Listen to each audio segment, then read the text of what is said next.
কেন জানি দুনিয়ার চাকচিক্য, দুনিয়ার মায়ায়, দুনিয়ার মহব্বতে আমরা আল্লাহ সুবহানাহু ওয়া তাআলা স্মরণকে ভুলে গিয়েছি, আল্লাহকে ভুলে গিয়েছি, মৃত্যুকে ভুলে গিয়েছি। যার কারণে আমরা আল্লাহ সুবহানাহু ওয়া তাআলার বিধান থেকে দূরে সরে গিয়েছি, যার যেরকম খুশি সেই রকম চলতেছি, আর মৃত্যুকে একেবারে ভুলে গিয়েছি। মনে হয় পৃথিবীতে আমাকে চিরস্থায়ী থাকা লাগবে, কেউ আমরা পৃথিবী থেকে যাব না। অথচ এই পৃথিবীর বুকে কেউ আমরা চিরস্থায়ী থাকতে পারবো না। যদি আমরা কেউ মনে করি যে যার সম্পত্তি বেশি, যার ক্ষমতা বেশি, যার দলীয় ক্ষমতা আছে, দাপট আছে, তার মনে সেই মনে পৃথিবী চিরস্থায়ী থাকে বা থাকতে পারে, এমন যদি হতো তাহলে নমরুদ, ফিরাউন তারা পৃথিবীতে চিরস্থায়ী থাকতে পারত। নমরুদ, ফিরাউন এক পর্যায়ে নিজেকে বলেছিল আনা রাব্বুকুমুল আলা, আমি হচ্ছে সব থেকে বড় রব। তার ক্ষমতা ছিল, তারপরেও সে পৃথিবীতে থাকতে পারেনি। আল্লাহ সুবহানাহু ওয়া তাআলা তাকে সেই সমুদ্রের ভিতরে চুবিয়ে মেরেছিল। নমরুদ নিজেকে অনেক বড় ক্ষমতাশীল মনে করত, যাকে আল্লাহ সুবহানাহু ওয়া তাআলা সামান্য একটি ন্যাংরা প্রতিবন্ধী মশার মাধ্যমে তাকে পৃথিবীর বুক থেকে বিদায় দিয়েছে। তাহলে বুঝতে পারলাম সম্পদ থাকলেও, অর্থ থাকলেও, ক্ষমতা থাকলেও পৃথিবীতে ক্ষমতাদের টিকে থাকা যায় না। তারপর যদি আমরা চিন্তা করি ক্ষমতা যেহেতু টিকে থাকা যায় না, পৃথিবী থেকে বিদায় নিতে হয়, তাহলে আল্লাহ সব থেকে প্রিয় যে বান্দা, যে ফরেজগার, ইমানদার, আল্লাহ ভীরু, সে মনে পৃথিবী চিরস্থায়ী থাকতো। যে সব থেকে বেশি আল্লাহকে সন্তুষ্ট করতে পেরেছে সে মনে পৃথিবীতে থাকতে পারে। এমন যদি হতো তাহলে মুহাম্মদ সাল্লাল্লাহু আলাইহি ওয়াসাল্লাম তিনি ছিলেন সব থেকে আল্লাহ ভীরু, তিনি ছিলেন সব থেকে বেশি আল্লাহকে ভয় করতেন, যিনি ছিলেন সব থেকে ফরেজগার, ইবাদত বন্দেগীকারী, যিনি ছিলেন মুহাম্মদ সাল্লাল্লাহু আলাইহি সাল্লাম, আল্লাহ সুবহানাহু ওয়া তাআলা সব থেকে প্রিয় নবী। সেই নবী মুহাম্মদ সাল্লাল্লাহু আলাইহি সাল্লাম যখন এই পৃথিবীর বুকে থাকতে পারে নাই, পৃথিবীর মায়া ত্যাগ করে তাকে এই দুনিয়ার বুক থেকে বিদায় নিয়ে চলে যেতে হয়েছে, তাহলে আমাদেরও একদিন না একদিন এই পৃথিবীর মায়া ত্যাগ করে চলে যেতে হবে। এই পৃথিবীতে থাকার কোনো সুযোগ নাই। মৃত্যু এমন একটি জিনিস, এটাকে পৃথিবীর সকলকে স্বীকার করতে হবে, কেউ এটাকে অস্বীকার করতে পারবে না। পৃথিবীর সমস্ত সবকিছুকে অস্বীকার করলেও করা যেতে পারে, কিন্তু মৃত্যুকে অস্বীকার করা যায় না। একজন নাস্তিক সে তার রবকে, স্রষ্টাকে অস্বীকার করতে পারে, পৃথিবীর সকল কিছুকে অস্বীকার করতে পারে, এমনকি তার জন্মকেও অস্বীকার করতে পারে, কিন্তু মৃত্যুকে অস্বীকার করতে পারবে না। তাকে যদি জিজ্ঞেস করা হয় যে আপনি পৃথিবীতে কিভাবে আসলেন, বলবে যে আমি এমনি সৃষ্টি হয়েছি, আবার আমাকে এই পৃথিবীর বুক থেকে চলে যেতে হবে, শেষ হয়ে যাব। তার মানে রবকে অস্বীকার করতে পারে, নবীকে অস্বীকার করতে পারে, পৃথিবীর সবকিছু অস্বীকার করতে পারে, কিন্তু এই মৃত্যুকে একজন হিন্দু, একজন খ্রিস্টান, একজন বৌদ্ধ, একজন অমুসলিম, একজন নাস্তিক এটাকে অস্বীকার করতে পারে না। এই মৃত্যু বরং আমাদের সকলকে করতে হবে। সম্মানিত সমবেত মুসল্লিবৃন্দ, এই মৃত্যু হচ্ছে চিরসত্য জিনিস, এটাকে আমাদের সবসময় স্মরণ রাখতে হবে। এটাকে স্মরণ রেখে আল্লাহকে ভয় করে তার ইবাদত করতে হবে। সম্মানিত উপস্থিতি, আল্লাহ সুবহানাহু ওয়া তাআলা আমাদের এই সুন্দর পৃথিবীতে থাকতে দেবে না, তাহলে তিনি আমাদেরকে কেন সৃষ্টি করেছেন?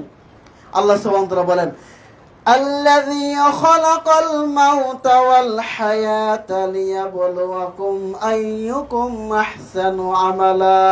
আল্লাহ সুবহানাহু ওয়া তাআলা বলতেছেন আল্লাযী খালাকাল মাউতা, তিনি আল্লাহ যিনি খালাকা সৃষ্টি করেছেন আল মাউতা মৃত্যুকে, ওয়াল হায়াতা এবং জীবনকে। তাহলে জীবন এবং মৃত্যুকে আল্লাহ সুবহানাহু ওয়া তাআলা সৃষ্টি করেছেন লিয়াবলুয়াকুম আইয়ুকুম, তোমাদেরকে পরীক্ষা করার জন্য, আইয়ুকুম আহসানু আমালা, আমলের দিক থেকে, আমল করার দিক থেকে তোমাদের ভিতরে সবথেকে উত্তম কে, কে আমলে সালে করেছে, কে সৎ আমল করেছে, এটাই আল্লাহ সুবহানাহু ওয়া তাআলা পরীক্ষা করার জন্য তিনি মৃত্যু এবং জীবনকে সৃষ্টি করেছে। আল্লাহ সুবহানাহু ওয়া তাআলা বলেন, ওমা খালাকতুল জিন্না ওয়াল ইনসা ইল্লা লিয়াবুদুন, আমি মানুষ এবং জিন জাতিকে সৃষ্টি করেছি একমাত্র আমার ইবাদত করার জন্য। আর আল্লাহ সুবহানাহু ওয়া তাআলা এই মৃত্যু এবং জীবনকে সৃষ্টি করেছে আমাদেরকে পরীক্ষা করার জন্য। লিয়াবলুয়াকুম আইয়ুকুম আহসানু আমালা, আমল করার দিক থেকে সর্বোত্তম আমলটা কে করে? আমল তো আমরা সকলেই করি, সকলেই আমল করি, কিন্তু কার আমলটা উত্তম এটা আল্লাহ সুবহানাহু ওয়া তাআলা দেখতে চেয়েছেন। আল্লাহ সুবহানাহু ওয়া তাআলা বলে নাই যে তোমাদের ভিতরে আমি দেখতে চাই সব থেকে আমলে বেশি কে, এটা আল্লাহ সুবহানাহু ওয়া তাআলা চাই নাই। চাইলে আমরা আমল তো বেশি করতে পারি, যা যত ইচ্ছা আমল করি, কিন্তু আমল করলে হবে না। যে আমলটা আমি করব অবশ্যই সে আমল ভিতরে থাকতে হবে নবী মুহাম্মদ সাল্লাল্লাহু আলাইহি ওয়াসাল্লামের আদর্শ, তার দেখানো পদ্ধতিতে আমল করতে হবে, তাহলে নাই সেটা আমলে সালেহ হবে, সৎ আমল হবে, যেটা আল্লাহ সুবহানাহু ওয়া তাআলা আমাদের কাছ থেকে চেয়েছেন। আমরা তো সকলে আমল করি, যে যেভাবে করি আমল করতে আসি, বেশি বেশি আমল করি, অথচ এই আমলটা যত আমলই করি, এই আমলটা যদি মুহাম্মদ সাল্লাল্লাহু আলাইহি ওয়াসাল্লামের দেখানো পদ্ধতিতে না হয়, তাহলে সেই আমলটা কাজে আসবে না। আয়েশা রাদিয়াল্লাহু আনহাকে তিনজন সাহাবী এসে জিজ্ঞেস করলো যে আল্লাহ নবী সাল্লাল্লাহু আলাইহি ওয়াসাল্লামের আমল কেমন? তা আয়েশা রাদিয়াল্লাহু আনহা বললেন যে মুহাম্মদ সাল্লাল্লাহু আলাইহি ওয়াসাল্লাম দিনে সিয়াম পালন করেন, রাতে তাহাজ্জুদের সালাত আদায় করেন। তারা শুনে বলল যে মুহাম্মদ সাল্লাল্লাহু আলাইহি ওয়াসাল্লাম যে একেবারে নিষ্পাপ, যারা আগে পরে কোনো গুনাহ নেই, সেই নবী মুহাম্মদ সাল্লাল্লাহু আলাইহি ওয়াসাল্লাম যদি দিনে সিয়াম পালন করে, রাতে সালাত আদায় করে, তাহলে তার আমলের কাছে আমাদের আমল তো কিছুই না। সামান্য এই আমলে আমরা তো রাসূল সাল্লাল্লাহু আলাইহি ওয়াসাল্লামের উত্তম বান্দা উম্মত হতে পারবো না, আমাদেরকে আরো বেশি আমল করতে হবে। এজন্য একজন বলেই ফেললো, যেহেতু নবী মুহাম্মদ সাল্লাল্লাহু আলাইহি ওয়াসাল্লাম দিনে সিয়াম পালন করে, আমি আজকের পর থেকে আর কোনো দিন সিয়াম ভাঙবো না, মৃত্যুর আগ পর্যন্ত আমি সিয়াম পালন করে যাব। আর একজন বলল, নবী মুহাম্মদ সাল্লাল্লাহু আলাইহি ওয়াসাল্লাম তিনি রাতে তাহাজ্জুদ সালাত আদায় করে, আমি সারা জীবন তাহাজ্জুদের সালাত আদায় করব, কোনো দিন আমি রাত্রে ঘুমাবো না। আর একজন বলল, সারা জীবন আমার জীবনটাকে দুনিয়ার দিনের কাজে আমি ব্যয় করে দেব, দিনের দাওয়াতি কাজে আমার জীবনটাকে ব্যয় করে দেব, আমি কোনোদিন বিবাহ শাদী করব না। নবী মুহাম্মদ সাল্লাল্লাহু আলাইহি ওয়াসাল্লাম তিনি আসলেন এবং বললেন, তোমরা কি সেই তিনজন ব্যক্তি যারা বলেছিলে সারা রাত ইবাদত করবে, সারা দিন সিয়াম পালন করবে, জীবনে বিয়ে শাদী করবে না? বললেন নবী সাল্লাল্লাহু আলাইহি ওয়াসাল্লাম, হ্যাঁ আমরা সেই তিনজন ব্যক্তি। রাসূল সাল্লাল্লাহু আলাইহি ওয়াসাল্লাম বলেন, শোনো, আমি মুহাম্মদ সাল্লাল্লাহু আলাইহি ওয়াসাল্লাম দিনে সিয়াম পালন করি, আবার সিয়াম ভাঙি, রাতে সালাত আদায় করি, আবার ঘুমাই, আর আমি মুহাম্মদ সাল্লাল্লাহু আলাইহি ওয়াসাল্লাম বিবাহ শাদী করেছি। জেনে রাখো, আমার দিনের ভিতরে আমি মুহাম্মদ সাল্লাল্লাহু আলাইহি ওয়াসাল্লাম এমন কথা বলি নাই, এমন কথা আমি মুহাম্মদ সাল্লাল্লাহু আলাইহি ওয়াসাল্লাম বলি নাই, সেই কথা দিনের ভিতরে চালু করে দিল। যে আমল আমি মুহাম্মদ সাল্লাল্লাহু আলাইহি ওয়াসাল্লাম করি নাই, করতে বলি নাই, এমন আমল যদি কেউ করে, তাহলে সেই আমল প্রত্যাখ্যানযোগ্য। তার মানে তোমরা যদি দিনে সারা দিন সিয়াম পালন করো, কোনদিন সিয়াম যদি না ভাঙো, তাহলে তোমরা আমার দিনের অন্তর্ভুক্ত নও। যদি তোমরা সারা রাত সিয়াম সালাত আদায় করো, না ঘুমাও, জীবন যদি বিবাহ শাদী না করো, তাহলে জেনে রাখবে তোমরা আমার দিনের অন্তর্ভুক্ত নও, তোমরা আমার উম্মতের অন্তর্ভুক্ত নও। কারণ আমি মুহাম্মদ সাল্লাল্লাহু আলাইহি ওয়াসাল্লামকে অনুসরণ করে ইবাদত করতে হবে। যখনই আমার অনুসরণ বাদ দিয়ে নিজের খেয়াল খুশি মতন ইবাদত করবে, তখন আমার দিন থেকে বের হয়ে যাবে। সম্মানিত উপস্থিতি, এজন্য আমাদের আমল বেশি করা উচিত নয়। আমাদের আমল বেশি করতে হবে টার্গেট এটা না, আমাদের টার্গেট রাখতে হবে আমি যেই আমলটা করি না কেন, সেটা যেন মুহাম্মদ সাল্লাল্লাহু আলাইহি ওয়াসাল্লামের দেখানো পদ্ধতিতে হয়, সহিহ সুন্নাহ অনুযায়ী হয়, কোরআন এবং সহিহ হাদিসে যা আছে আমার আমলটা যেন সেইভাবে হয়। এজন্য আমাদেরকে আমলে সালেহ করতে হবে, যত বেশি বেশি পারেন আমলে সালেহ করতে হবে। আমলে সালেহ করতে গিয়ে নবী সাল্লাল্লাহু আলাইহি ওয়াসাল্লামকে বাদ দিয়ে নিজের মন গড়া মতন ইবাদত করলে আল্লাহর কাছে কবুল হবে না। আল্লাহ সুবহানাহু ওয়া তাআলা আমাদেরকে সঠিক বোঝার তৌফিক দান করুক, আল্লাহুম্মা আমিন। সম্মানিত উপস্থিতি, যেটা বলতেছিলাম, আল্লাহ সুবহানাহু ওয়া তাআলা মৃত্যুকে সৃষ্টি করেছে আমাদেরকে পরীক্ষা করার জন্য। এই দুনিয়ার জীবনটা হচ্ছে পরীক্ষার ঘর। এখানে আমরা প্রত্যেকটা কদমে কদমে আমরা পরীক্ষা দিচ্ছি, আমাদেরকে পরীক্ষা নেওয়া হচ্ছে। আমল কে কতটুকু করতে পারতেছে এটা আল্লাহ সুবহানাহু ওয়া তাআলা আমাদেরকে পরীক্ষা নিচ্ছে। যেন আল্লাহ সুবহানাহু ওয়া তাআলা আমাদের এই পরীক্ষায় উত্তীর্ণ হওয়ার তৌফিক দান করুন, আল্লাহুম্মা আমিন। সম্মানিত উপস্থিতি, আল্লাহ সুবহানাহু ওয়া তাআলা বলেন, কুল্লু নাফসিন যায়িকাতুল মাউত, আমি প্রত্যেক প্রাণীকে সৃষ্টি করেছি এবং তার মৃত্যু দেব। কুল্লু নাফসিন যায়িকাতুল মাউত, প্রত্যেক প্রাণী মৃত্যু স্বাদ গ্রহণ করবে, প্রত্যেকের মৃত্যু স্বাদ গ্রহণ করবে।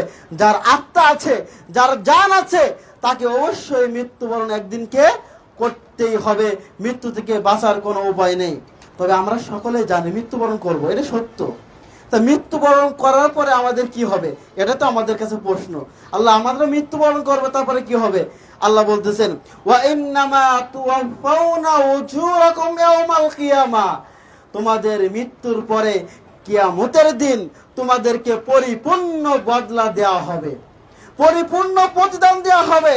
তোমরা দুনিয়ায় তোমাদের 40 বছর, 60 বছর, 70 বছরের যে জীবন দিয়েছিলাম, এই জীবনটা তোমরা কোথায় ব্যয় করেছিলে, কি উপার্জন করেছো, কিভাবে ইবাদত করেছো, কিভাবে এই 60 বছরের জীবনটাকে অতিবাহিত করেছো, এর পরিপূর্ণ বদলা তোমাকে কিয়ামতের দিন দেওয়া হবে। ওয়া ইন্নামা তুওয়াফাউনা উজুরাকুম ইয়াউমাল কিয়ামা, কিয়ামতের দিন পরিপূর্ণ বদলা দেওয়া হবে। অর্থাৎ পরিপূর্ণ বদলা মানে কি, একটু কমও দেওয়া হবে না, আপনি যতটুকু করেছেন ততটুকুই দেওয়া হবে, বেশিও না কমও না। ফামান ইয়ামাল মিসকালা যাররাতিন খায়রান ইয়ারা ওয়া মান ইয়ামাল মিসকালা যাররাতিন শাররান ইয়ারা। আল্লাহ সুবহানাহু ওয়া তাআলা বলতেছেন, যে ব্যক্তি যাররা পরিমাণ ভালো কাজ করবে, কিয়ামতের দিন আল্লাহ সুবহানাহু ওয়া তাআলা তাকে সেই যাররা পরিমাণ ভালো কাজের প্রতিদান দান করবেন। ওয়া মান ইয়ামাল মিসকালা যাররাতিন শাররান ইয়ারা, এবং যে ব্যক্তি যাররা পরিমাণ, অণু পরিমাণ খারাপ কাজ করবে, আল্লাহ সুবহানাহু ওয়া তাআলা তার প্রতিদানও কিয়ামতের দিন দেবে। কোনো কমতি করা হবে না, যতটুক যেভাবে আমল করে যাবেন সেইভাবে আপনাকে প্রতিদান দেওয়া হবে। ইন্নামা তুওয়াফাউনা উজুরাকুম ইয়াউমাল কিয়ামা, কিয়ামতের মাঠে আল্লাহ সুবহানাহু ওয়া তাআলা আপনার আমার সামনে আমল নামার বই দিয়ে দেওয়া হবে। তখন আমরা বলবো, মালি হাযাল কিতাব, এটা কেমন কিতাব, লা ইউগাদিরু সগীরাতাও ওয়ালা কাবীরা, যার ভিতরে ছোট ছোট আমলের কথাও লেখা আছে, যার ভিতরে বড় বড় আমলের কথাও লেখা আছে, কোনো কিছু ছাড় যাবে না। কিরামান কাতিবিন ইয়ালামুনা মা তাফআলুন, দুজন ফেরেশতা দুই কাঁধে আছে, যাই করি না কেন আমরা, তারা সবগুলো লিপিবদ্ধ করে রাখতেছে। আপনি একটা মিথ্যা কথা বলবেন, সেটাও তারা লিপিবদ্ধ করে রাখতেছে। আপনি একটি সত্য কথা বলবেন, সেটাও লিপিবদ্ধ করা আছে। কোনো কমতি নাই, পরিপূর্ণ বদলা দেওয়া হবে। কুল্লু নাফসিন যায়িকাতুল মাউত, প্রত্যেক প্রাণী মৃত্যু স্বাদ গ্রহণ করবে। ওয়া ইন্নামা তুওয়াফাউনা উজুরাকুম ইয়াউমাল কিয়ামা, আর কিয়ামতের দিন আমি আল্লাহ সুবহানাহু ওয়া তাআলা তাদের পরিপূর্ণ বদলা দেব। তা আল্লাহ সুবহানাহু ওয়া তাআলা পরিপূর্ণ বদলা যখন দেবে, এরপর আমাদের কি হবে? হ্যাঁ, স্কুলে যখন সারা বছর পড়ানো হয়, পড়ানোর পরে পরীক্ষার রেজাল্ট দেওয়ার পর হয় সে পাস করবে অথবা ফেল করবে। যদি পাস করে তাহলে উপরে ক্লাসে উঠলো, আর ফেল করলে নিচের ক্লাসে থাকবে। তাহলে আমরা দুনিয়ায় যে আমল করে যাচ্ছি, এর প্রতিদান তো আল্লাহ সুবহানাহু ওয়া তাআলা দিবে। তা এই প্রতিদান পাওয়ার পরে আমাদের কি উপায় হবে? আল্লাহ বলতেছেন, ফামান যুহজিহা আনিন নার ওয়া উদখিলাল জান্নাহ ফাকাদ ফাজ। আল্লাহ সুবহানাহু ওয়া তাআলা তাকে, যাকে জাহান্নাম থেকে মুক্তি দিয়ে জান্নাতে প্রবেশ করালো, ফাকাদ ফাজ, ওই ব্যক্তি সফল হয়ে গেল। সুবহানাল্লাহি ওয়া বিহামদিহি। আপনি আমি দুনিয়াতে যে ইবাদত করে যাব, আল্লাহ সুবহানাহু ওয়া তাআলা কিয়ামতের দিন তিনি আমাদেরকে দয়া করে, রহমত করে, যখন তিনি আমাদের গুনাহগুলোকে মাফ করে জাহান্নাম থেকে মুক্তি দিয়ে যখন জান্নাত দান করবেন, তখন হব আমরা সফল। তাছাড়া সফল হওয়ার কোনো উপায় নেই। আপনি আমি মনে করি যে আমরা তো আহলুল হাদিস, কোরআন এবং সহিহ হাদিসের উপর আমল ছাড়া তো কিছুই করি না, আমরা তো পাক্কা জান্নাতি, আমরা তো জান্নাতে চলে যাব। জি না, এত সোজা না, জান্নাত অনেক কঠিন ব্যাপার। যত আমল করে যান না কেন, কিয়ামতের দিন যদি আল্লাহ সুবহানাহু ওয়া তাআলা আপনাকে আমাকে রহমত করে, দয়া না করে যদি জান্নাতে না দেয়, তাহলে যে জান্নাতে যাওয়া সহজ হবে না। এই জন্য আমাদের আমলের পাশাপাশি আল্লাহর কাছে দোয়া করতে হবে, আল্লাহ কিয়ামতের দিন তুমি আমাকে বিনা হিসাবে জান্নাতে দাও, তুমি আমাকে জিজ্ঞাসিত করো না। সেদিন যদি আল্লাহ সুবহানাহু ওয়া তাআলা সামান্য কোনো ভুলের জন্য কৈফিয়ত চাই, আমাদের কারোর ক্ষমতা নেই তার সামনে উত্তর দিয়ে জান্নাতে যাওয়া, কারোর ক্ষমতা নেই। সেদিন কেউ মুক্তি পাবো না যদি আল্লাহ সুবহানাহু ওয়া তাআলা আমাদেরকে পাকড়াও করে। কাজে দুনিয়াতে আমরা আমল করব, আল্লাহ সুবহানাহু ওয়া তাআলার কাছে সাহায্য চাইবো, আল্লাহর কাছে দোয়া করবো, আল্লাহ কিয়ামতের দিন তুমি আমাদেরকে বিনা হিসাবে জান্নাতে যাওয়ার তৌফিক দান করো। আল্লাহ তুমি আমাদের আমলগুলোকে কবুল করে নাও। আল্লাহ আমি যে আমল করতেছি এই আমলের দ্বারা আমি জান্নাতে যেতে পারবো কি আমি জানি না, আল্লাহ তুমি আমাকে দয়া করে এই আমলের বিনিময়ে তুমি আমাকে জান্নাতে দাও।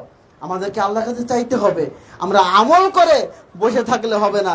আহলুল হাদিস মনে করে কোরআন সহিহ হাদিসের আমল করে আমরা তো জান্নাতে চলেই যাব, এই আশা নিয়ে বসে থাকলে হবে না। আমাদেরকে আমল করতে হবে, আল্লাহর কাছে সাহায্য চাইতে হবে, দোয়া করতে হবে। আল্লাহ সুবহানাহু ওয়া তাআলা আমাদেরকে বোঝার তৌফিক দান করে, আল্লাহুম্মা আমিন। তাই আল্লাহ বলতেছেন, যাকে আমি আল্লাহ সুবহানাহু ওয়া তাআলা জাহান্নাম থেকে মুক্তি দিয়ে জান্নাতে প্রবেশ করাবো সেই ব্যক্তি সফল হয়ে গেল। সম্মানিত উপস্থিতি, আমরা তো সকলে সফল হতে চাই, তাই না? সকলে চাই, দুনিয়ায় সফল হতে চাই, পরকালেও সফল হতে চাই। আসলে সফলতা কিসে রয়েছে আমাদের? কে সফল ব্যক্তি? আমরা মনে করি যে ব্যক্তি দুনিয়াতে সুদ খেয়ে ঘুষ খেয়ে মানুষের সম্পদ অন্যায়ভাবে আত্মসাৎ করে বিঘা বিঘা জমি বানিয়েছে, হ্যাঁ, ব্যাংকে কোটি কোটি টাকা রেখেছে, বিশাল বড় বড় অট্টালিকা বানিয়েছে, তাকে আমরা মনে করি সফল ব্যক্তি, তাই না? আসলে কি সেই ব্যক্তি সফল? না, কখনো সে ব্যক্তি সফল হতে পারে না।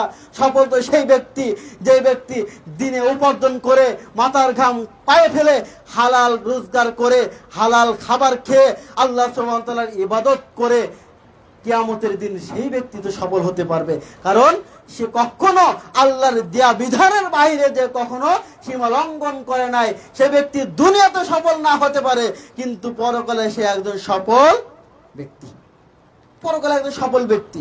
আপনি দুনিয়াতে কোটি কোটি টাকা, কোটি কোটি সম্পদ আর জায়গা জমি সবকিছু আপনি তৈরি করে গেলেন, দুনিয়াতে সফল পিতা হিসেবে পরিচয় দিলেন, দুনিয়ায় সফল ব্যবসায়ী হিসেবে পরিচয় দিলেন, কিন্তু আপনি যে অন্যায় করে সফলতা অর্জন করেছেন, পরকালে এই সফলতার কারণে আপনি ব্যর্থ হয়ে যাবেন, সেদিন আপনি সফল অর্জন করতে পারবেন না। এজন্য দুনিয়ার সফলতা আসল সফলতা নয়, আসল সফলতা হচ্ছে পরকালে। আমরা দুনিয়ায় সম্পত্তি অর্জন করে সফল মনে করতেছি, কিন্তু আল্লাহ সুবহানাহু ওয়া তাআলা বলেছেন কি, যাকে আমি জাহান্নাম থেকে মুক্তি দিয়ে জান্নাতে দিলাম সেই হচ্ছে সফল। আর ওয়ামাল হায়াতুদ দুনিয়া ইল্লা মাতাউল গুরুর, জেনে রাখো দুনিয়ার চাকচিক্য, দুনিয়ার সম্পদ, দুনিয়ার এই যে খেলতামাশা, এইগুলো সবই খেলতামাশা ছাড়া কিছুই না, এগুলো সবই বৃথা। ওয়ামাল হায়াতুদ দুনিয়া ইল্লা মাতাউল গুরুর, আর দুনিয়ার চাকচিক্য, দুনিয়ার সম্পদ, দুনিয়ার লোভ, তোমার সমস্ত সবকিছু তোমাকে ধোঁকা দিবে, সবকিছু ধোঁকা দিবে, কিছু আপনার কাজে আসবে না। এই যে আপনার সম্পত্তি, কোটি কোটি টাকা ব্যাংকে রাখবেন, হ্যাঁ, বিঘার পর বিঘা সম্পত্তি অর্জন করলেন, ছেলে মেয়েকে হ্যাঁ বড় বড় ভার্সিটিতে লেখাপড়া করিয়ে বড় বড় চাকরি দিলেন, কিন্তু যখন আপনি মৃত্যুবরণ করবেন এইগুলো আপনার কোনো কাজে আসবে না, কোনো কাজে আসবে না। যখন আপনার দুটো চক্ষু বন্ধ হয়ে যাবে, নিঃশ্বাস যখন আপনার বন্ধ হয়ে যাবে, তখন সমস্ত সবকিছু ফেলে আপনাকে সেই 3.5 হাত কবরে চলে যেতে হবে, কিছুই আপনি নিয়ে যেতে পারবেন না। দেখুন দুনিয়ার জীবনটা আমাদেরকে কিভাবে ধোঁকা দিল। আপনি বড় ব্যবসায়ী, অনেক টাকা, আপনার কোটি কোটি টাকা আপনি ব্যাংকে জমা রাখলেন, দামি দামি পোশাক ছাড়া আপনি পরতেন না, প্রতিদিন একটা করে পোশাক পরতেন যেটা কোটি কোটি টাকা দাম হতে পারে, বিশাল দামি পোশাক পরতেন, বিশাল অট্টালিকা আপনি বাড়ি বানিয়েছেন, হ্যাঁ, আপনার বাড়ির সামনে সুন্দর বাগিচা করেছেন, অনেক সুন্দর করে আপনি বাড়িটা তৈরি করলেন, বিশাল দামি দামি টাইলস লাগিয়েছেন, আর এখনো বাড়িটা কি উদ্বোধন করেননি, আগামীকাল বাড়িটা উদ্বোধন করবেন। ঠিক এই মুহূর্তে ফজরের আগে মালাকুল মাউত এসে আপনার জান কবজ করে নিয়ে চলে যাবে। যখন মালাকুল মাউত আসবে, তখন যদি বলেন আপনি যে আমি তো এত সুন্দর করে বাড়িটা তৈরি করলাম, এত টাকা পয়সা আমি উপার্জন করেছি, বাড়ির সামনে এত সুন্দর করে সাজিয়েছি, আমাকে একটু সময় দাও, আমি এই বাড়িটা উদ্বোধন করে যাই। সময় হয়ে গেলে কি মালাকুল মাউত আপনাকে সুযোগ দিবে? কোনো সুযোগ দেবে না। কিন্তু এত সুন্দর করে এত কিছু করলেন, এই দুনিয়া সমস্ত সবকিছু ফেলে আপনাকে চলে যেতে হবে। তাহলে দুনিয়ার জীবনটা আপনাকে ধোঁকা দিল না? এই বাড়ি তৈরি করলেন, এই বাড়িতে থাকতে পারলেন না, কোটি কোটি টাকা আপনি ব্যাংকে জমালেন, এক টাকাও তো আপনি নিতে পারলেন না। এত দামি দামি পোশাক আপনি পরতেন, একটা পোশাক আপনি নিতে পারলেন না, কিছুই করতে পারলেন না। দেখুন, আপনার এত কিছু, এত দাপট, এত ক্ষমতা, এত কিছু আপনার কাছে আছে। দুনিয়াতে আপনি ছাড়া মনে করতেন একটা মিনিটও চলা অচল। যদি আমি আজকে দুনিয়ায় না থাকি, তাহলে আমার স্ত্রী কি হবে, আমার সন্তানের কি হবে, আমার পরিবারের কি হবে, আমার অফিসটার কি হবে, আমার জায়গা জমির কি হবে। একবার একটু বিবেক দিয়ে চিন্তা করে দেখুন, যখন আপনি মৃত্যুবরণ করবেন, যখন আপনার নিঃশ্বাস বন্ধ হয়ে যাবে, তখন আপনার সমস্ত সব কিছু পর হয়ে গেছে। আপনার দেওয়ার নাম আব্দুর রহমান আব্দুল্লাহ, এটা আপনার নাম না, এটাও কিন্তু আপনার পর হয়ে যাবে। যখন আপনি মৃত্যুবরণ করবেন, তখন আর কেউ কিন্তু বলবে না যে আব্দুর রহমানের লাশটা নিয়ে আসো। তখন বলবে লাশ নিয়ে আসো, লাশটাকে গোসল করাও, লাশটাকে তাড়াতাড়ি দাফন করো, লাশটাকে আর কষ্ট দিও না। এইভাবে আমরা বলে থাকি না? কখন লাশের জানাজা হবে? কখনো কি বলা হয় যে অমুকের জানাজা কখন, আব্দুর রহমানের জানাজা কখন, আব্দুর রহমানের লাশটা নিয়ে আসো, তাকে গোসল করানো হবে? তখন বলা হবে না, তখন বলা হবে লাশটাকে নিয়ে আসো, তখন বলা হবে লাশটাকে দাফন করো। তখন আপনার নাম পরিবর্তন হয়ে যাবে লাশ, তখন আপনার দেওয়ার নামটাও আপনার নাই, আপনার পর হয়ে গেছে। আপনি যে দামি দামি পোশাক পরতেন, এই দামি দামি পোশাক আপনার শরীর থেকে খুলে নেওয়া হবে, আর পরানো হবে না। সামান্য 3টি কাপড় দিয়ে আপনাকে মুড়ে সেই কবরস্থানে নিয়ে যাওয়া হবে। কত দামি দামি সেগুন কাঠের কাঠ, একটা খাট বানাতে লাগছে আপনার 30 লক্ষ টাকা। এই খাটও আপনাকে শোয়াবে না, মাটিতে শুয়ে সেই মসজিদের জনগণের টাকা দিয়ে বানানো খাটের উপরে আপনাকে শুয়ে কবরে নিয়ে যাওয়া হবে।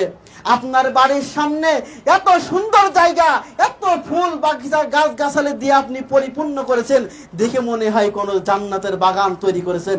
যখন বলা হবে আপনার বাবাকে এই বাগানে কবর দিয়ে, তখন বলবে না না না, এখানে কবর দেওয়া যাবে না, এত সুন্দর জায়গাটা আমি নষ্ট করতে দেব না, তার কবরস্থান ওই বাগানে নিয়ে যেতে হবে। এটা কি তাই নয়? অবশ্যই। তাহলে এই সুন্দর বাড়িতে আপনার জায়গা নেই, সুন্দর পোশাকও আপনার জন্য নাই, সুন্দর দেওয়ার নামটা আপনার নাই, বাড়ির সামনে সুন্দর বাগিচা করেছেন, এই বাগিচা আপনার জন্য নাই।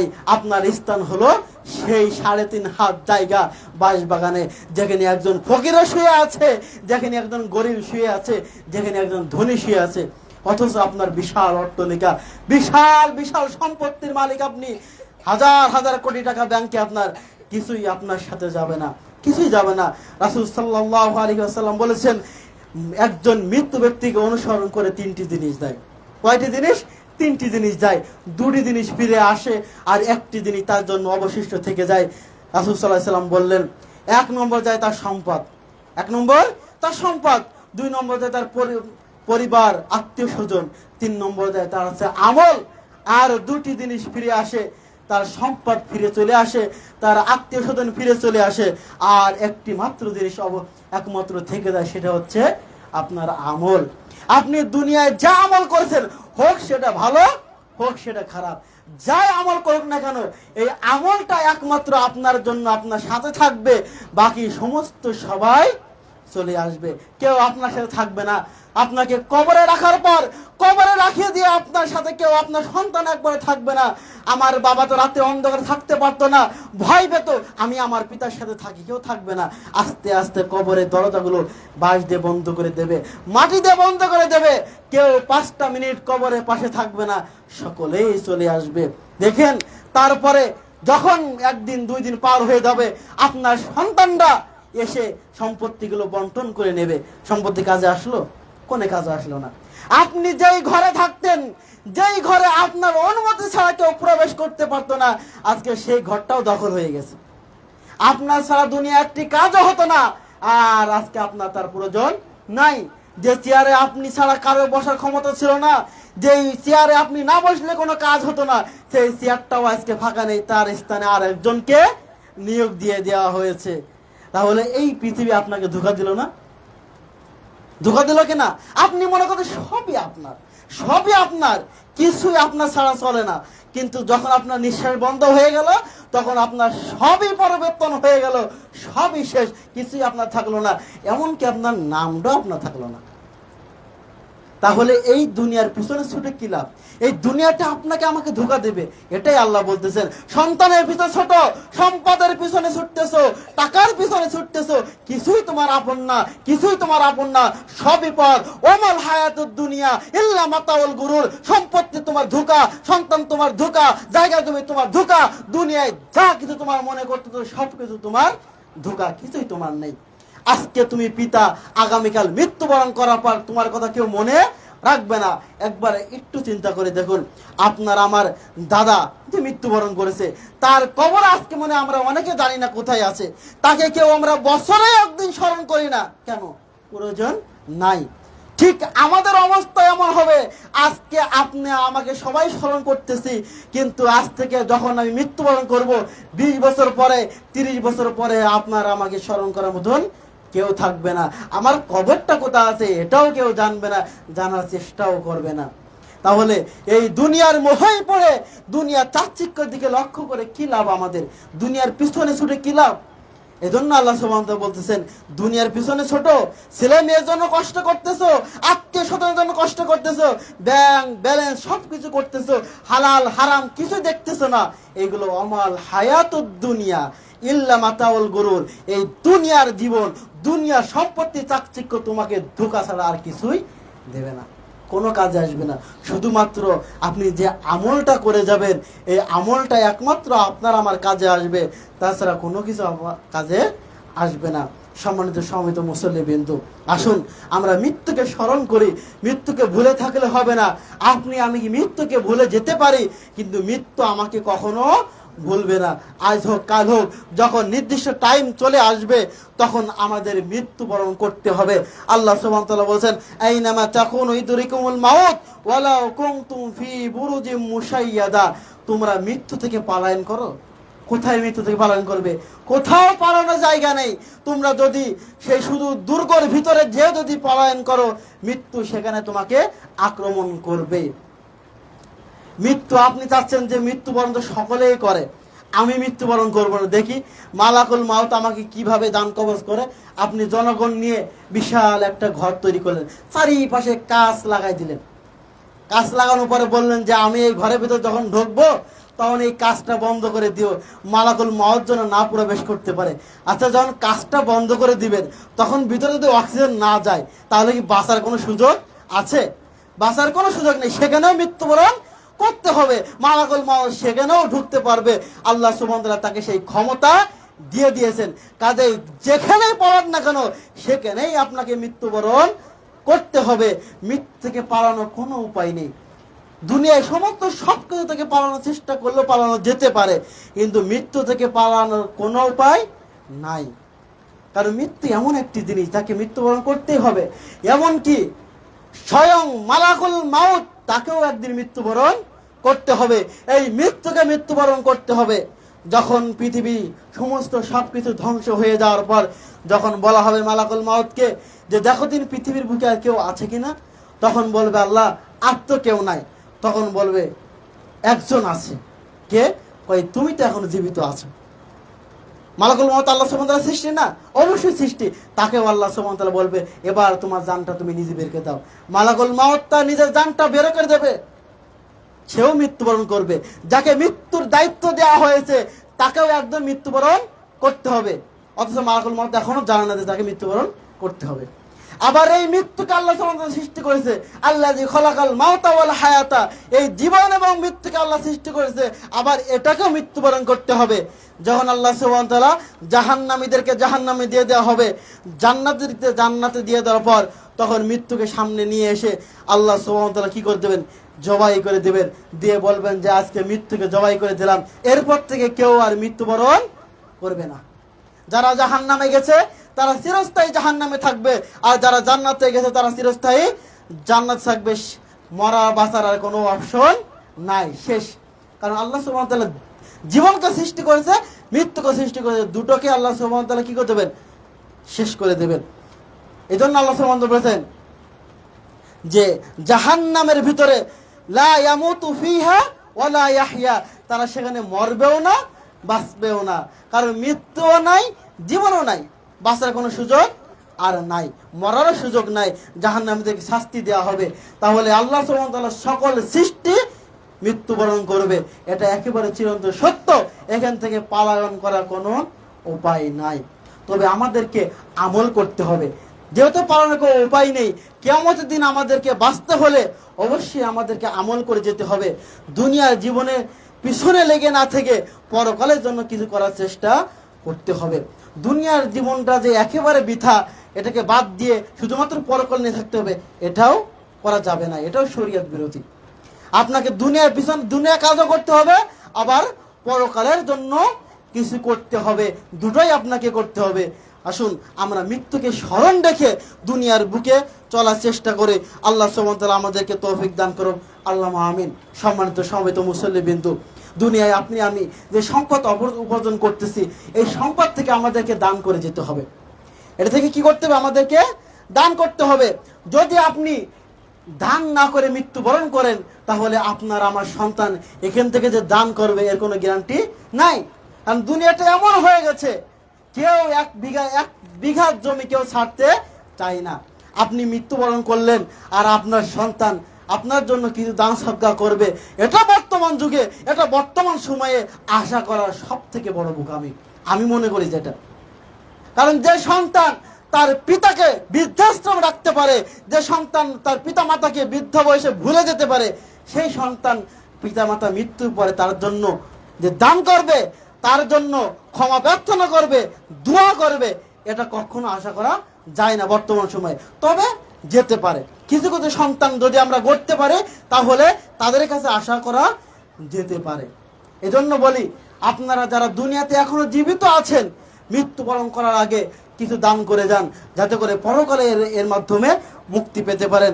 আল্লাহ সুবহানাহু ওয়া তাআলা বলেছেন যে যখন মানুষের মৃত্যু নিকটবর্তী হয়ে যায়, যখন মানুষের মৃত্যু নিকটবর্তী হয়ে যায়, তখন মানুষ বলতে থাকে, আল্লাহ সুবহানাহু ওয়া তাআলা বলে, ওয়া আনফিকু মিম্মা রাযাকনাকুম মিন ক্বাবল আই ইয়াতিয়া আহাদাকুমুল মাউত, তোমাদের যে সম্পত্তি আল্লাহ সুবহানাহু ওয়া তাআলা দিয়েছে, এখান থেকে কিছু ব্যয় করে যাও মৃত্যু আসার আগে। ওয়া আনফিকু মিম্মা রাযাকনাকুম মিন ক্বাবল, আল্লাহ সুবহানাহু ওয়া তাআলা তোমাদের যে সম্পত্তি দিয়েছে, এখান থেকে তোমরা ব্যয় করো ক্বাবলা ইয়াতিয়া আহাদাকুমুল মাউত, তোমাদের মৃত্যু আসার পূর্বে। আল্লাহ সুবহানাহু ওয়া তাআলা দান করতে বলেছে, আল্লাহই বলেছে তোমাকে যে সম্পত্তি দিয়েছি, এখান থেকে তুমি কি করো? ব্যয় করে যাও মৃত্যু আসার পূর্বে। ফায়াকুলু রাব্বি লাউলা আখখারতানি ইলা আজালিন করিব ফাআসাদদাকা ওয়া আকুম মিনাস সালিহিন। আল্লাহ সুবহানাহু ওয়া তাআলা বলেছেন ফায়াকুলু রাব্বি, অথবা মৃত্যু ব্যক্তি যখন তার মৃত্যু নিকটবর্তী হয়ে যাবে, এটা দুটো তাফসীর আছে। একটা হলো পরকালে বলবে যে আল্লাহ তুমি আমাকে একটু সময় দাও, আমি দান সদকা করে আসি। আবার আরেকটা তাফসীর আছে যে মৃত্যু সময় মানুষ কিছু বলার চেষ্টা করে, যখন মালাকুল মাউত যখন আসে, তখন তার সামনে সে দেখতে পারে তার খারাপ আমলগুলো, সৎ আমলগুলো, এগুলো দেখতে পারে।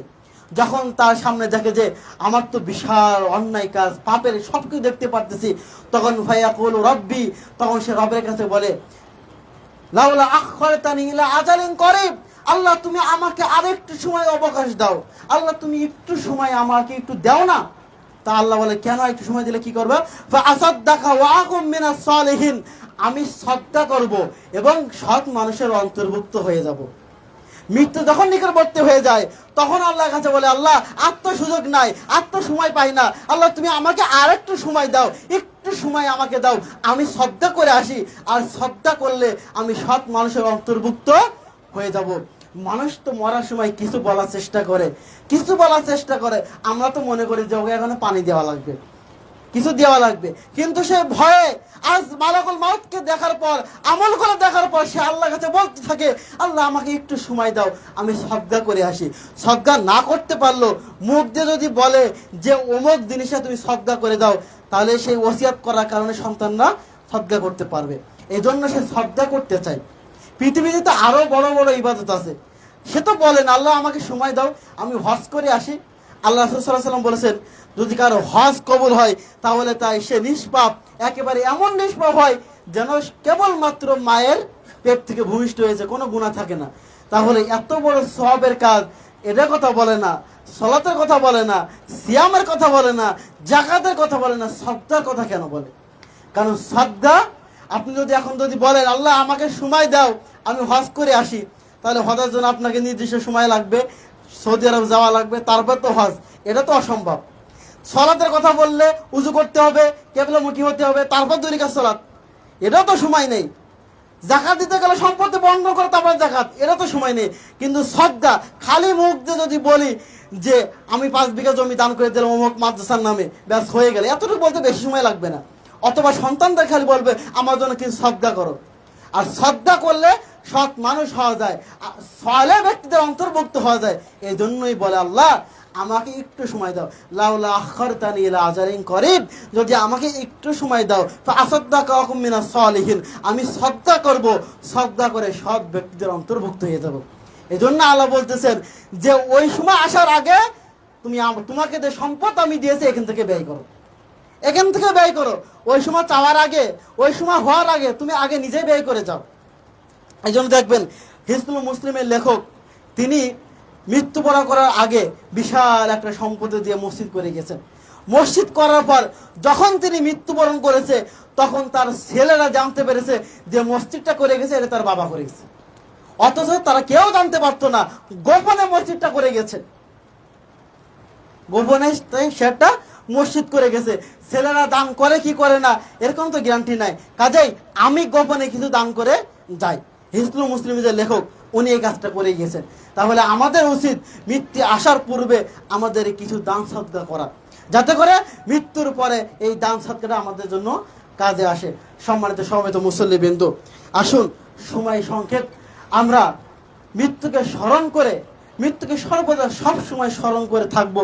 তাহলে ইনশাআল্লাহ আমরা মৃত্যুকে স্মরণ করতে পারলে আল্লাহর ভয় ভীতি আমাদের বেশি বাড়বে। মৃত্যুকে স্মরণ করে যদি আমরা ইবাদত করি, তাহলে অবশ্যই আমাদের ইবাদতের ভিতরে খুশু খুশু আসবে।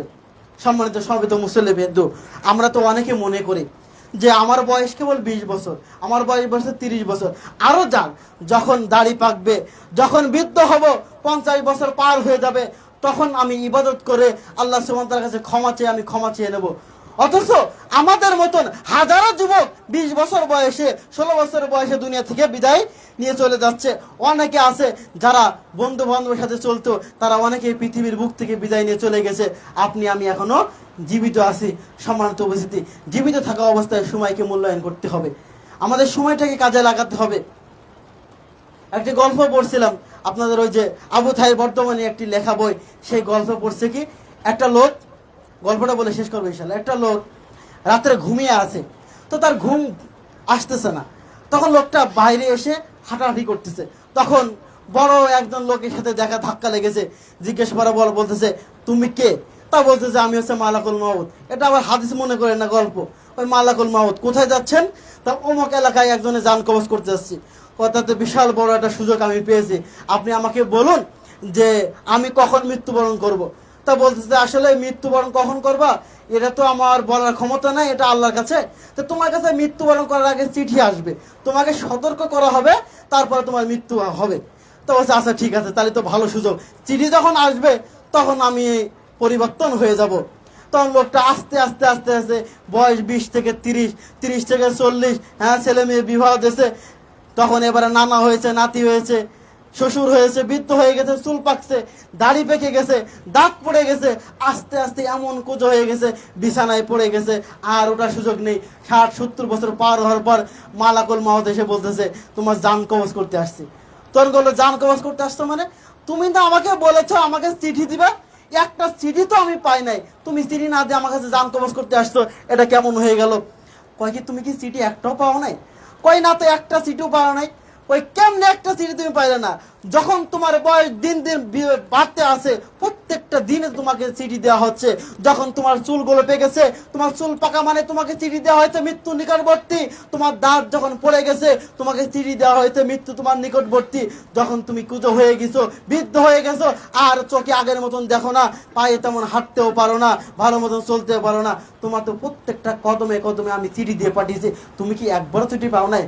আসলে এটি যদি চিঠি হতো তাহলে অবশ্যই আমি সতর্ক হয়ে যেতাম, এখন আর কোনো সুযোগ নেই, আর কোনো সুযোগ নেই। লাউলা আখরতানি ইলা আজালিন করিব, সময় নিকটবর্তী হয়ে গেছে, আর 1 সেকেন্ড তোমাকে টাইম দেওয়া হবে না।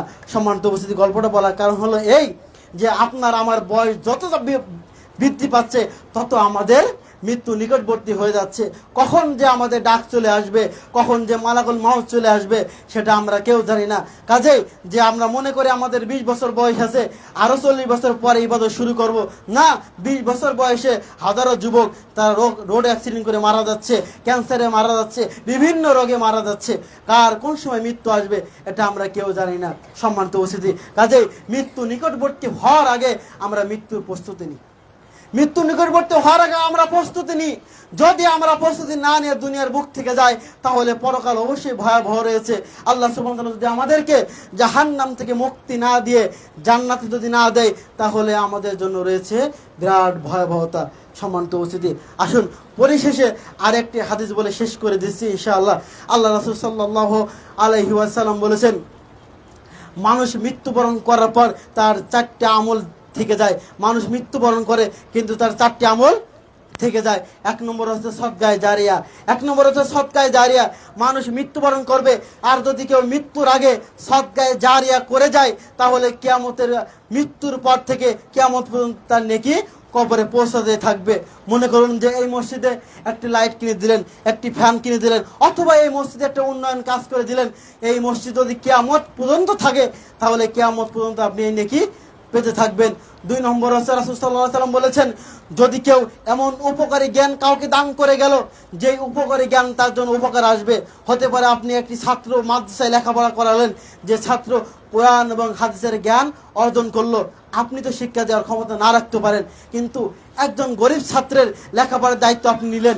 সে আপনার টাকা পয়সায় লেখাপড়া করলো, করে যোগ্য আলেম হলো, কোরআন হাদিসের দাওয়াতি কাজ করে বেরোলো। এই যে দাওয়াতি কাজের কারণে যে নেকি, আপনি এটা মৃত্যুর পরে পেতে থাকবেন। এই 2টি অপশন আছে। আর সর্বশেষ অপশন যেটা আমাদের জন্য আছে, 3 নম্বর পদ্ধতি হলো সৎ সন্তান তৈরি করে যাওয়া। সৎ সন্তান যদি আপনি তৈরি করে যেতে পারেন, তাহলে পরকালে এই সন্তানের জন্য আপনি নেকি পেতে থাকবেন। আপনি একটা সন্তান তৈরি করে গেলেন যে কোরআন এবং হাদিসের জ্ঞান অর্জন করলো, এই সন্তান আপনার জন্য পরকালে মুক্তির উপায় হবে ইনশাআল্লাহ। আপনি যদি আপনার সন্তানকে কোরআন এবং হাদিসের জ্ঞান দান করবেন, আর এই সন্তান আপনার জন্য দোয়া করবে, এটাই তো স্বাভাবিক নাকি? আপনার সন্তানকে কোরআন হাদিসের জ্ঞান দান করলেন না, বড় বড় বিসিএস ক্যাডার তৈরি করলেন, ডাক্তার ইঞ্জিনিয়ার তৈরি করলেন, এই সন্তান কখনো আপনার জন্য আল্লাহর কাছে দোয়া করতে পারবে না, কারণ সে দোয়া শিখবে না। আজকে যদি আপনার সন্তানকে মাদ্রাসায় শিক্ষিত করেন, তাহলে আমি গ্যারান্টি দিয়ে বলতে পারি ইনশাআল্লাহ, আপনার এই সন্তান যদি যোগ্য আলেম না হয়, আপনার মৃত্যুর পরে আপনার এই সন্তান আপনার জন্য জানাজা পড়াতে পারবে ইনশাআল্লাহ। আপনার এই সন্তান আপনার মৃত্যুর পরে কবরের কাছে দিয়ে হাত তুলে বলতে পারবে, রব্বির হামহুমা কামা রব্বায়ানি সগীরা। এই কাজটা তো করতে পারবে ইনশাআল্লাহ, পারবে না? ইনশাআল্লাহ পারবে। কিন্তু আমরা কি করি? সন্তানদেরকে দ্বীনি শিক্ষা শিক্ষিত না করে বিভিন্ন শিক্ষা শিক্ষিত করতেছি। করুন, আপনার সন্তানকে ডাক্তার বানান, ইঞ্জিনিয়ার বানান, কোনো সমস্যা নেই, কিন্তু তাকে আগে কোরআনের শিক্ষা দান করুন, তাকে হাদিসের শিক্ষা দান করুন। আপনার এই সন্তান যখন কোরআন এবং হাদিসের জ্ঞান দান করবে, কোশ্চিন কালেও আল্লাহি আল্লাহ কসম করে বলতে পারে, আপনার এই সন্তান বৃদ্ধাশ্রমে দেওয়ার চিন্তা করবে না, কখনো করবে না। আমার কথা বলি, আমি কখনো আমার পিতা মাতাকে বৃদ্ধাশ্রমে দেওয়ার চিন্তা করতে পারি? অসম্ভব, কখনো পারবো না। কারণ আমি কোরআন হাদিস দ্বারা শিক্ষা গ্রহণ করেছি যে পিতা মাতাকে সম্মান করে কথা বলতে হবে, তাদের সাথে এমন শব্দ ব্যবহার করা যাবে যে এই শব্দটা যেন আমার মুখ থেকে না বের হয়। যে পিতা মাতার কষ্টের কারণে আমরা শব্দ বের করতে পারবো না, সেই পিতা মাতাকে কিভাবে বৃদ্ধাশ্রমে রাখতে পারি আমি? কিন্তু আপনার সন্তানকে যদি কোরআন হাদিসের জ্ঞান না দেন, সে বৃদ্ধাশ্রমে রাখার জন্য দ্বিতীয়বার চিন্তা করবে না। এজন্য আপনাদেরকে বলি, আপনার সন্তানকে কোরআন এবং হাদিসের জ্ঞান দান করবেন। আশা করি আপনার এই সন্তান কিছু না পারলেও আপনার জানাজা পড়াবে, কিছু না পারলেও আপনার সন্তান আপনার জন্য রব্বির হামহুমা কামা রব্বায়ানি সগীরা এই দোয়াটা তো পড়তে পারবে। আমরা সন্তানকে তৈরি করতেছি বিভিন্ন লাইনে, মৃত্যুর পরে হুজুর ভাড়া করে নিয়ে আসে, একেবারে হুজুর দিয়ে পিতাকে জান্নাতে পাঠাই দিল। জান্নাতে তো সুদা নাকি? হুজুর এসে দোয়া করে মিলাদ পড়ে চলে গেল, হুজুর পকেট গরম করে, আপনার 1 পয়সাও লাভ হবে না, আপনার বাপেরও লাভ নাই, আপনারও লাভ নেই, বরঞ্চ যে টাকাগুলো গেল এইগুলোই শেষ হয়ে গেল। কাজে আপনাদেরকে বলবো, সৎ সন্তান তৈরি করুন, সৎ সন্তান তৈরি করুন। যে সন্তান আপনার মৃত্যুর পর আপনার গোসলটা দিতে পারবে, যে সন্তান আপনার মৃত্যুর পর আপনার জানাজা পড়াতে পারবে, যে সন্তান আপনার মৃত্যুর পরে গহীন রাতে আল্লাহর কাছে হাত তুলে আপনার জন্য দোয়া করতে পারবে, যে সন্তান তৈরি করে গেলেন যে যেন আপনার জন্য একবার বলতে পারে রব্বির হামহুমা কামা রব্বায়ানি সগীরা। আমরা এমন সন্তান তৈরি করি যে উজু করতে জানে না, বিনা উজুতে বাপের এসে জানাজা এসে দাঁড়ায় থাকে, হাতটাও বাঁধতে জানে না, উজু করে না। সেই সন্তানের দ্বারা আপনি কিভাবে পরকালে মুক্তি আশা করতে পারেন? সম্মানিত উপস্থিতি, আসুন খুতবার পরিশেষে বলতে চাই, আল্লাহ সুবহানাহু ওয়া তাআলা আমাদেরকে সৎ ছেলে তৈরি করার তৌফিক দান করুক। আল্লাহুম্মা আমিন। আল্লাহ, তুমি আমাদেরকে মৃত্যুকে স্মরণ রেখে সর্বদা সবসময় তোমাকে ভয় করার তৌফিক দান করো। আল্লাহুম্মা আমিন।